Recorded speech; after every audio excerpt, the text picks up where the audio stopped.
I'm Ashley, I'm a sixth former at Ripley St Thomas, and I wanted to interview my nan because I wanted to get her side on historical events and hear all the personal stories. I'm Abby and I'm studying psychology, and I found it interesting how Claire Ashley's grandma's memory was because it links in with what we're doing at the moment. I'm Georgia and I wanted to do my story because I wanted to listen to the stories of when Ashley's nana was our age and the difference between then and now. I'm Amy and I really want to take part in the MyStory project because I enjoy speaking to my grandparents about their stories, and listening to Ashley's grandma was really interesting.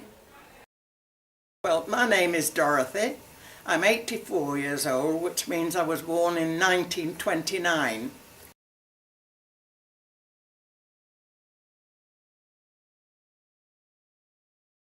What's your earliest memory of the family? One of the things I remember about that time was helping my mother to do baking. And so I must have only been about 3 because I had to have a stool at the side of her, at the table. It was a white scrub table and she was doing pastry. And I said to her, "Where did I come from?" And she said, "From heaven." And so I said, "Well, where did you come from?" And she said, "Stoke," you know, and that sticks in my mind, you know.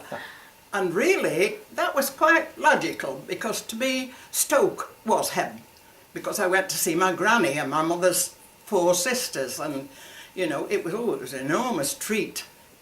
What do you remember about holidays as a child? About holidays? Yeah. We didn't go into a posh hotel, we went into a boarding house. But in the factories, they had special weeks, they called Wakes weeks, and you know that certain weeks were Bradford and Leeds and certain weeks were Bolton and Manchester and that sort of thing, you see. And as far as I remember, you paid, the landlady made a Sunday dinner for everybody, and that was paid for. And a strange thing they used to charge, because I remember my mum talking about this, you paid so much for cruet. Cruet. That meant the salt and pepper and vinegar and sauce and things that they would put on the table. Other than that, the mothers took the food in and they cooked for us. Well, goodness knows how they did it when everybody was taking something different in, you know. Well, my father was very good, and we played cricket a lot.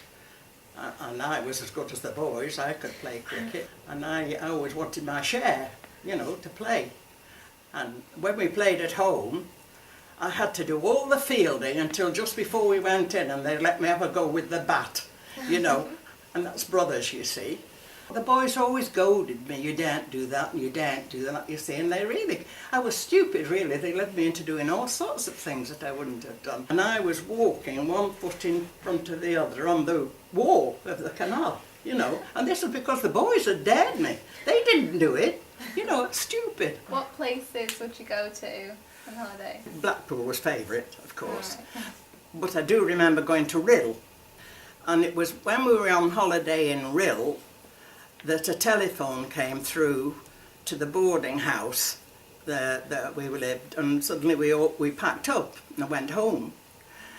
And we actually did go down to Stoke, and I used to play out in the street then. I knew the children there because we went often, and there was a hullabaloo in the street and shouts and screams, and the neighbours came out, and I had hold of this girl and I was banging her head against the wall because she said to me, "You're loony like your granddad." And she was saying, "What does she mean? What does she mean I'm not loony? What does she mean?" You know, and they pulled me off her because they'd had word that my grandfather had tried to commit suicide. I didn't know this.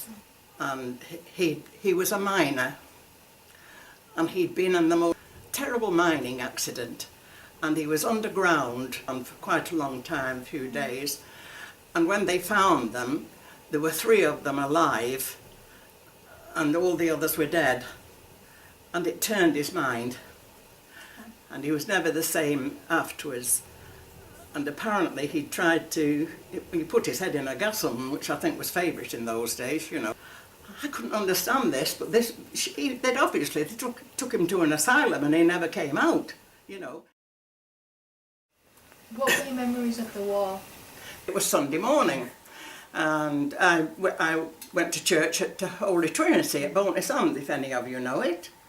And you didn't play out on Sundays, you didn't play out, you were in your best clothes, you went for walks. And we came out of church, and there was a lady came out of one cottage, and she'd been in the house listening to the Jews. And she came out of the house, and she pulled a penny over her head. And she said, oh my God, she said, we're at war. She said, and I've got 3 lads. Well, I was 10 when the war started. My gran died early in the war, and that changed everything. The war changed everything.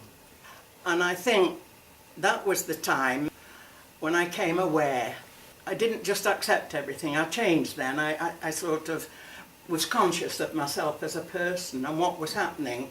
And I knew that this was something serious when Dunkirk did happen, because they were all brought to the southern ports, you know, they were bringing them across the channel and they were putting them on trains, and they sent them to seaside places. So a lot of them came to Morecambe, and the boarding houses had to send their guests home.